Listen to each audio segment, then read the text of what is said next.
अमरावती जिल्ह्यातील परतवाडा येथील मुलींच्या लैंगिक शोषण प्रकरण समोर आलं आणि संपूर्ण राज्यभरात खळबळ उडाली। 19 वर्षांच्या अयान अहमदनं अनेक मुलींचे लैंगिक शोषण केलं। त्यांचे जवळपास 300च्या वरती व्हिडिओज आणि फोटोज व्हायरल झाल्याची देखील धक्कादायक माहिती समोर आली। पण या प्रकरणामध्ये अजून एकही पीडिता समोर आली नाहीये किंवा तिने तक्रार नोंदवलेली नाहीये। पण या प्रकरणाचा भांडाफोड मग कशा पद्धतीने झाला, कशा पद्धतीने हे व्हिडिओ कांड समोर आलं पाहूयात व्हिडिओच्या माध्यमातून। नमस्कार, मी अक्षता आणि तुम्ही पाहताय सकाळ। अयान अहमद या 19 वर्षांच्या तरुणानं मुलींना सोशल मीडियावरती कॉन्टॅक्ट करून त्यांना प्रेमाच्या जाळ्यात अडकवलं, त्यांच्याशी शारीरिक संबंध बनवले आणि त्यांच्यासोबतच्या या खास क्षणांचं व्हिडिओ आणि फोटो शूट केले आणि ते आता व्हायरल झालेत। या अयाननं या मुलींना ब्लॅकमेल केल्याचंही समोर आले। या प्रकरणी पोलिसांनी माहिती मिळताच स्वतःहून गुन्हा दाखल केला आणि या प्रकरणी अयान अहमदला अटक केली। सुरुवातीला 180 मुलींचे 350 व्हिडिओ व्हायरल झाल्याची माहिती समोर आली। त्यामुळे हे व्हिडिओ कांड एकट्या अयानचं नसून त्यामागे टोळी असल्याचा संशय पोलिसांना होताच। त्यामार्फत तपास केला तेव्हा अयानसोबत आतापर्यंत 6 आरोपींना अटक करण्यात आली आहे। त्याच्यातील उझैर खान, इक्बाल खान, मोहम्मद साद मोहम्मद, साबिर तरबेज खान, तस्लीम खान अशी आरोपींची नावं आहेत। या सगळ्यांनी मिळून मुलींचे व्हिडिओ व्हायरल केल्याचं समोर येते। या प्रकरणात आतापर्यंत 8 पीडित मुलींचे 18 व्हिडिओ आणि 39 फोटो समोर आले आहेत। या प्रकरणाचा तपास अजूनही सुरू आहे। अशातच आता या प्रकरणातील एक अतिशय धक्कादायक आणि चीड आणणारी माहिती समोर आली आहे। ती म्हणजे या सगळ्या व्हिडिओ कांडचा खुलासा कशा पद्धतीने झाला याची। माहितीनुसार आरोपी अयान अहमद आणि त्याचा जिवलग मित्र उझैर खान या दोघांमध्ये कोण जास्त मुली पटवणार आणि मुलींना आपल्या मोहात पाडणार अशी शर्यत दोघांमध्ये लागली। यासाठीच ते मुलींना आपल्या प्रेमाच्या जाळ्यामध्ये अडकवायचे अशी धक्कादायक माहिती समोर आली आहे। शिवाय आपण जास्त मुली पटवल्या आहेत हे आपल्या मित्राला पटावं, त्याला दाखवून द्यावं आणि त्याचा विश्वास बसावा यासाठी आरोपी अयान मुलींच्या लैंगिक शोषणाचे व्हिडिओ बनवून त्याचा मित्र असणाऱ्या उझैर खानला पाठवायचा। या दोघांमध्ये हा प्रकार अनेक दिवसांपासून सुरू होता। पण अशात अयान आणि उझैरमध्ये काही दिवसांनी पैशांवरून मोठा वाद झाला।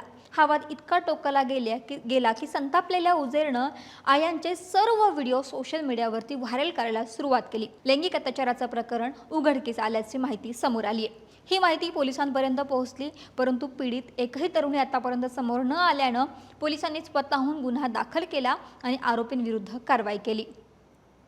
त्यामुळे दोघांमध्ये झालेल्या पैशांच्या वादातूनच या प्रकरणाचा पर्दाफाश झाल्याचं समोर आले। परंतु या दोन्ही मित्रांनी आपल्या शर्यतीसाठी मुलींचं आयुष्य उद्ध्वस्त केल्याचं आता समोर आलंय। त्यामुळे दोन्ही आरोपींनी विकृतीची सर्व मर्यादा ओलांडल्याचं यातून स्पष्ट झालं।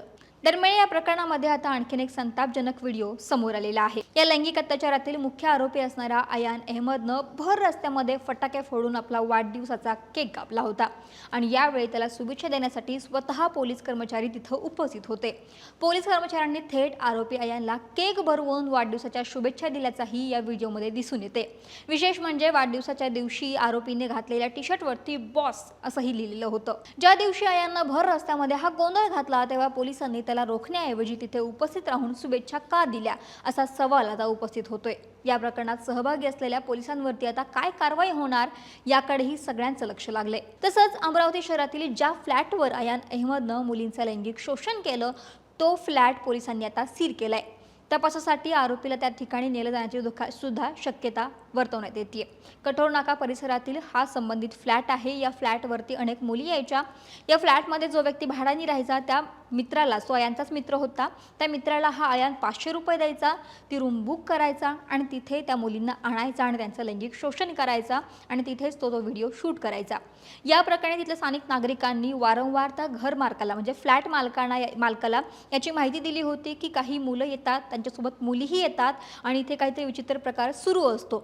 वारंवार तक्रार करूनही मालकानं याकडे दुर्लक्ष केलं आणि त्यामुळेच ह्या घटना वाढत गेल्याचं नागरिकांनी संतापही व्यक्त केला। त्यामुळे आता संबंधित फ्लॅट मालकाची पोलीस चौकशी करण्यात येणार असल्याचंही माहिती समोर येते। यात मालकाचा काही दोष आढळल्यास त्यांनाही गुन्ह्यामध्ये आरोपी म्हणून केले जाणार असल्याची माहिती समोर येते। मात्र या प्रकरणामध्ये अजून काही पीडिता आहेत का याचाही तपास सध्या पोलीस करतायत, कारण की अद्याप एकही पीडिता या प्रकरणामध्ये समोर आलेली नाहीये। त्यामुळे पोलिसांकडून आव्हान केलं जाते की ज्या कोणी पीडिता आहेत त्यांनी समोर यावं, अयान विरुद्ध किंवा या आरोपींविरुद्ध तक्रार दाखल करावी आणि पीडितेची माहिती जी आहे ती गुप्त ठेवली जाईल अशी ही माहिती आता समोर येते। त्यामुळे आता या प्रकरणामध्ये आणखीन कोणते खुलासे होत आहेत हे पाहावं लागेल। महाराष्ट्रातील सर्व बातम्यांचे विश्वासार्ह व्यासपीठ. सकाळच्या सर्व सोशल मीडिया प्लॅटफॉर्मला लाईक, फॉलो आणि सबस्क्राईब करा. तसंच